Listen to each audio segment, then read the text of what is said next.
All right, Instagram carousel post. First of all, Happy New Year, 2026. Let's get it off rocking and rolling.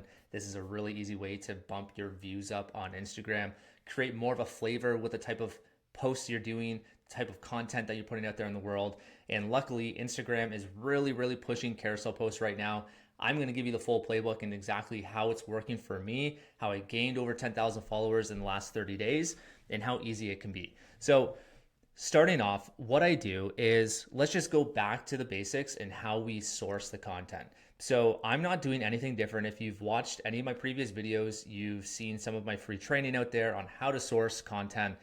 You're sourcing the same type of content. So when you're going through Instagram, whether you're going on TikTok, Instagram, whether you're using some other third-party app to source the content, do the same thing, source it all out. I personally use Instagram and I follow the creators that are aligned with my niche, and I'll save their top performing posts. And then on the sourcing day that I block off for an hour, I'll go in and I'll just take the ones that I want to do for the week.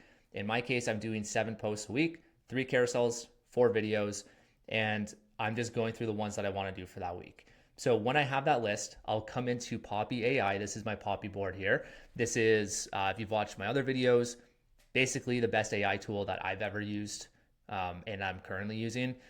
It's like ChatGPT on steroids. It has a big flow diagram that you can create. It's visually appealing. It has the same functions as ChatGPT and then some. So you can record voice notes, you can plug in Loom videos, you can put in social media links, which is primarily what I use it for.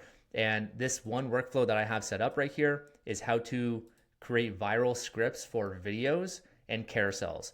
So you're gonna want to like pause, take some notes here because there's a lot of information I'm gonna fly at you, but it's all gonna be good stuff. So first of all, I've got 4 different boxes. Box 1, my business. This is telling Poppy AI the type of business I have, how I monetize, who my core audience is. Box number 2, my brand box. This is telling Poppy how I speak, my voice, my tonality, the different types of posts I have. So talking head and carousel posts, and that's going to come in handy for what I'm going to show you in a sec. Box number 3, training. So I'm telling Poppy how to create viral hooks, how to structure a viral video, and I also have some PDFs here of viral video or viral hooks, and also some storytelling frameworks. This box here is reserved for when I'm about to create the carousel post or the viral video, whichever one I'm doing. So let's just say it's a carousel post. One thing I did, I'll show you an example. I took, let's see, this one here was a past video I did about 4 months ago that performed very well. I literally took my own video, went into here, and pasted it into group number 4. And then I went over to the conversation box. I said, hey, Poppy, this is what I want to do. I want to create a viral carousel post based on my video linked in group 4. I want it to be short, concise, to the point, add a tremendous amount of value for the viewer or the person looking at the post. And I want it to be scripted out in a carousel post for me. Make sure the second slide is also a hook. So slide 1 and slide 2 are 2 separate hooks.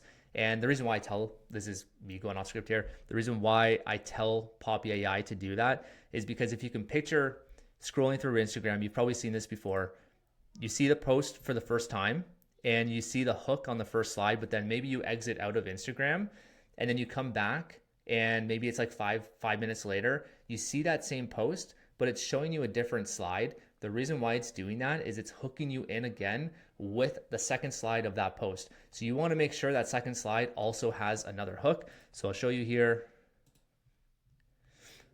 This one wasn't like a crazy strong hook on the second one, but it was a continuation of the first hook. So here's the first hook, what you really learn in the first 60 days of owning a home. And then it goes into the reality of owning a home. So this one's actually a bit too lengthy in my opinion, but it worked. So that's how you structure the actual script in Poppy.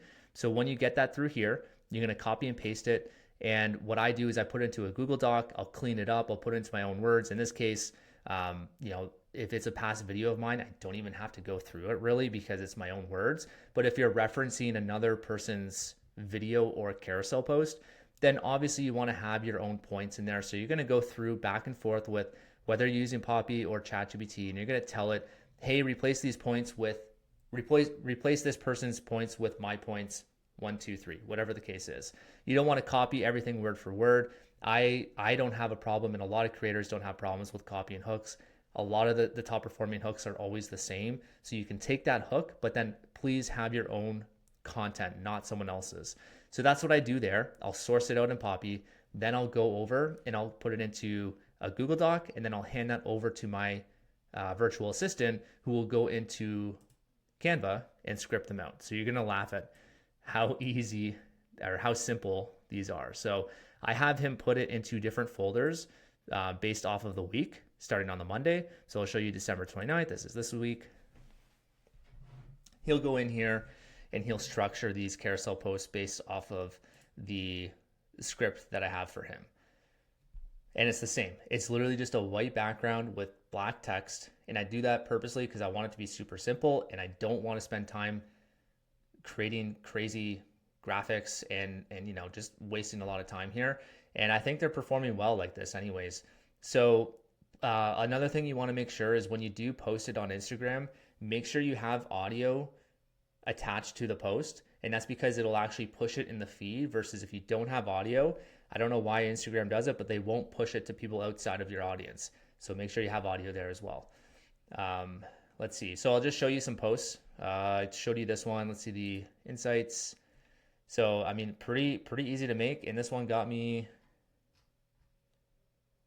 this thing's blocking it. Let's see if I can. Yeah, this one got me 372 followers. And what else? This one was pretty good. This was a past video of mine. I literally took the whole script and just plugged it in. And this one grabbed me. I think this one was pretty good. Yeah, this one grabbed me 2,829 followers. And another one, this one did pretty well too. Again, another past post of mine. And if you're sitting there thinking like, oh, I don't even have any like viral videos that I can reference, you don't need your own. You can, another 2,000 followers. You can use someone else's content for inspiration. So you're sourcing the same way as getting videos, and you can plug in videos in Poppy AI or your AI platform that you're using. You can get inspiration from videos, from carousels, from B-roll posts. Like this one here, this was actually a B-roll post that I saw a realtor post in the States. So I just Canadianized it and made my own points on this. But this hook is literally the exact same hook he had on the screen, but it was a B-roll video. It was completely different than a carousel post. So that's the beauty of this, is you can get inspiration even from YouTube videos. Chances are, if the topic and the hook are doing well in different formats, it's going to work well here, because when the hook is written out like this on the first page, it's pretty clear for the person to know exactly what the carousel is about. So hope this helps. Play around with this. You're going to see that a lot of it pushes it pushes to your audience right off the bat, just your followers. But if your followers really like the content itself, then it'll start pushing it outside of your main followers. So play around with it. Let me know how it goes. Cheers.